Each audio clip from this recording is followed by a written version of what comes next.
she didn't announce it. She didn't call a press conference. She didn't sit down for an exclusive interview. She just posted a beach photo, smiling, glowing, standing next to a man, and let the internet do what the internet does best. And within hours, nobody was talking about anything else, 'cause Tia Mowry just hard-launched her entire new relationship from one of the most luxurious resort properties in Mexico, set it to a Michael Jackson love song, and captioned it like a woman who has absolutely zero apologies to offer. And honestly, the way this whole thing unfolded, from a grainy street photo in Los Angeles to a full Cabo vacation carousel, is a story worth telling from the very beginning. It actually started with a kiss. Not the Cabo kiss, not the Instagram post. A real caught on camera, walking down the street in broad daylight kiss that nobody was expecting. Photos surfaced showing Tia Mowry out in Los Angeles looking completely at ease.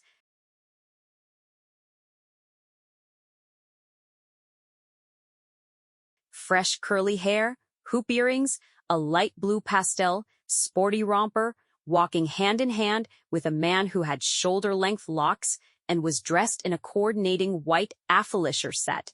And in one of those shots, the two of them shared a kiss mid-stride, like they weren't thinking about cameras, like they weren't thinking about anything except each other. That nonchalance is what made it hit harder than a staged red carpet moment ever could. This was real. This was casual. This was two people who were clearly already comfortable. Photos spread fast, and the reaction was immediate. Not just excitement, but pure curiosity, because nobody knew who this man was. Tia had been quiet about her personal life for a long time.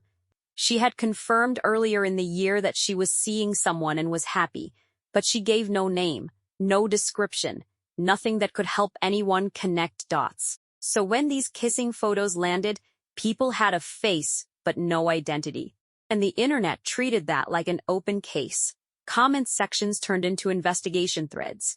People were zooming into backgrounds, cross-referencing style choices, pulling up creative community pages in Los Angeles, comparing details from every angle.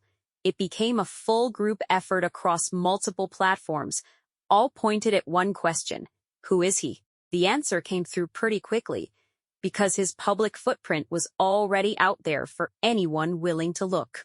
The man in those photos is Javoné Williams, also known professionally as Javoné Armada, a 35-year-old artist, designer, educator, and illustrator based in the NoHo Arts District of Los Angeles. Originally from East Cleveland, Ohio, he holds a Bachelor of Arts from the University of Toledo. But what really shaped his creative identity was a move to France, where he earned a Master of Science in Fashion, Design, and Luxury Management from Grenoble École de Management. That European chapter clearly left a mark on him, because when he came back to Los Angeles, he didn't just set up a studio and start making work for galleries. He built something with a larger purpose. In 2016, he founded Dollar Boy Creative Studios,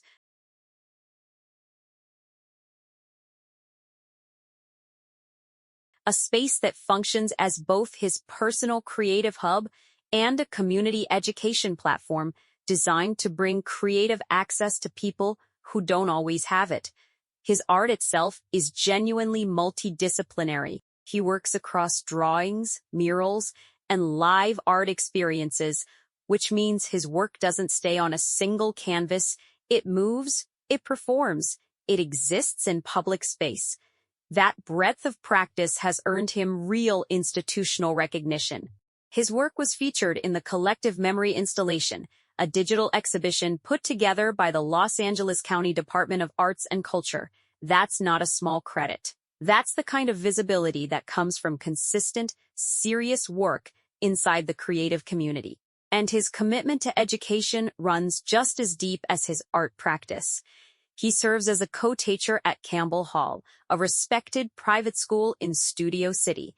And in 2024, he founded the Campbell Hall Youth Visual Arts Residency, a program built specifically to give young students meaningful, hands-on access to art education. He didn't just teach a class and move on. He built a whole residency structure from scratch, which tells you something about how he approaches things. This is someone who sees a gap and fills it, someone who thinks beyond himself. So the internet, which had started the day just wanting to know who Tia was kissing on a Los Angeles street, ended it having pulled up a full professional biography on a man with a master's degree from France, a community art studio, an educational residency for youth, and museum-level exhibition credits. The reaction shifted quickly. People went from detective mode to impressed mode. "He's not just cute, he's accomplished," became a recurring sentiment in comment sections. And while some fans were still wrapping their heads around the situation, the general consensus was leaning heavily in one direction. She did well. Tia wasn't done, because as much as those kissing photos told people what they needed to know on a basic level, she hadn't officially confirmed anything. No caption, no tag, no name. The relationship was still technically in the alleged category, because nothing had come directly from her. And then came the Cabo post, and that word, alleged, evaporated completely. She shared a carousel on Instagram from Nobu Hotel, Los Cabos, one of the most beautiful luxury resort properties in Mexico. And the second slide of that carousel was a photo of her and Javoné, smiling side by side on the beach, grinning so wide there was no room left for ambiguity. She captioned the whole thing, "A little sunshine, a little peace, and a much-needed reset." No name, no tag, no explanation. Just the photo, the caption, and Michael Jackson's Butterflies playing underneath it all. A song that is entirely and specifically about the dizzy, weightless feeling of falling for someone new. That song choice was not random. That was a woman communicating something she wasn't quite ready to spell out in words, but absolutely wanted people to feel. The details of the vacation came out through the hotel itself, which confirmed that the couple spent their days relaxing in a private poolside cabana, eating Nobo's signature dishes: lobster tacos, octopus ceviche, spicy tuna, crispy rice, and soaking in the oceanfront setting. Tia also visited the resort's Essentia Spa, where she got a massage and spent time in the hydrotherapy facilities. The kind of trip that is designed specifically to make you feel like the version of yourself you want to be permanently. And from every photo that came out of it, that's exactly what it did. The image that really stopped people mid-scroll wasn't the beach selfie. It was a photo from the vacation showing Javoné sitting outdoors at the resort, overlooking the picturesque property, sketching a portrait of Tia with a pencil, paint nearby, full focus, using their getaway as a moment of creative inspiration with her as his subject. He brought his art practice to the vacation. He was drawing her. And that one image, maybe more than any kiss or any caption, told people everything about the dynamic between them. This wasn't just a man who looked good on a beach trip. This was someone for whom she was literally a muse. Pho. Comments under that post were a whole ecosystem of their own. People who had been following Tia's journey closely, who had watched her push through the harder seasons of the past few years, were genuinely emotional in the best way. That glow is hitting a little different, though. She is glowing. Okay, we see you, Tia. Even the skeptics, the ones still processing the whole situation, had a hard time arguing with how she looked. Which was happy, not performed happy, not press tour happy, but the kind of happy that sits behind someone's eyes and doesn't move regardless of what angle the camera catches. There were, of course, people who had something to say about the age gap. Tia at 47, Javoné at 35. That 12-year difference became its own conversation thread. Some people celebrated it, some people had questions, and some people had very strong opinions that they shared at considerable length. There were, of course, people who had something to say about the age gap. Tia at 47, Javoné at 35. That 12-year difference became its own conversation thread. Some people celebrated it, some people had questions, and some people had very strong opinions that they shared at considerable length. Tia had already addressed all of it without knowing she was addressing it. Back when she spoke about what this period of her life had taught her, she said, "I will say that I've been in a place of solitude for a very long time. And there, I was really able to learn who I am, what it was that I wanted, and what it was that I needed. I really did." She wasn't describing a compromise. She wasn't describing something convenient. She was describing something she built intentionally from the inside out during a season of her life that most people never saw because she moved through it quietly. What makes the whole arc of this story compelling is the contrast between how it started and where it landed. It started with a blurry, unexpected street photo that sent thousands of strangers into detective mode.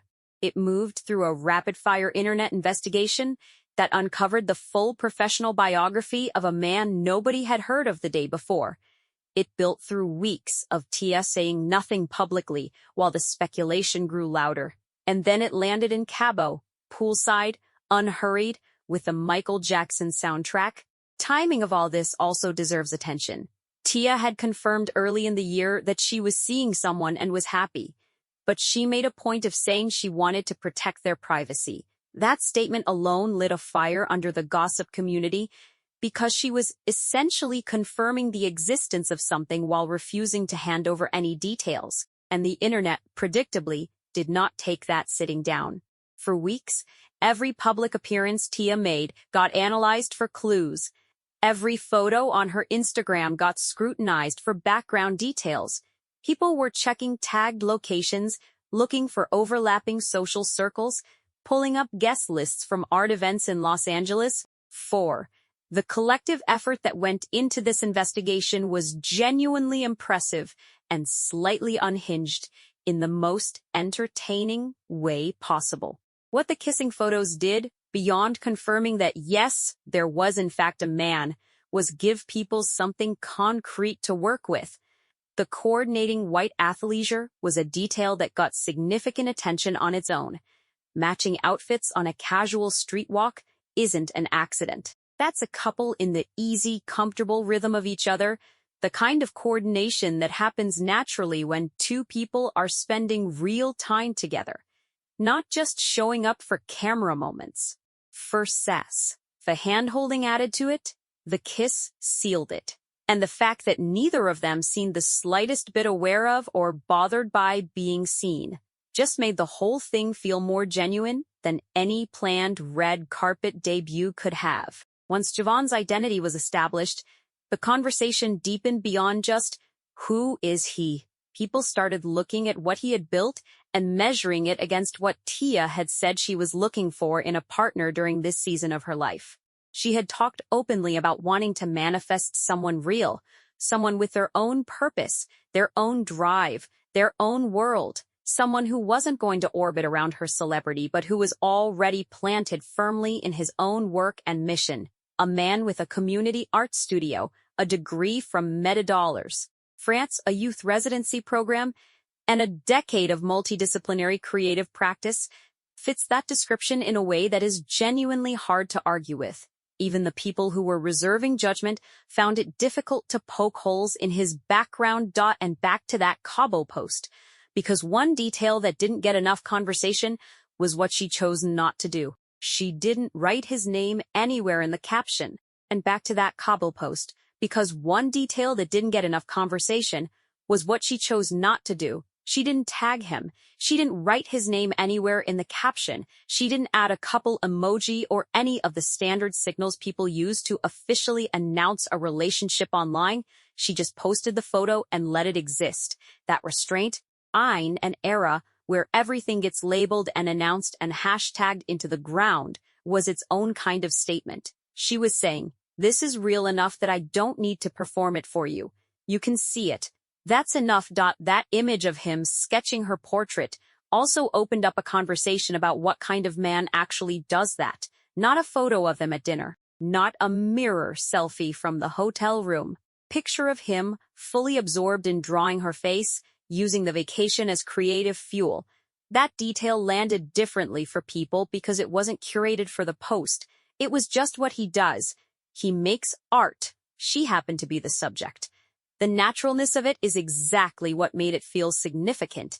It wasn't a gesture put together for the camera. It was a window into how they actually exist together when nobody is supposed to be watching.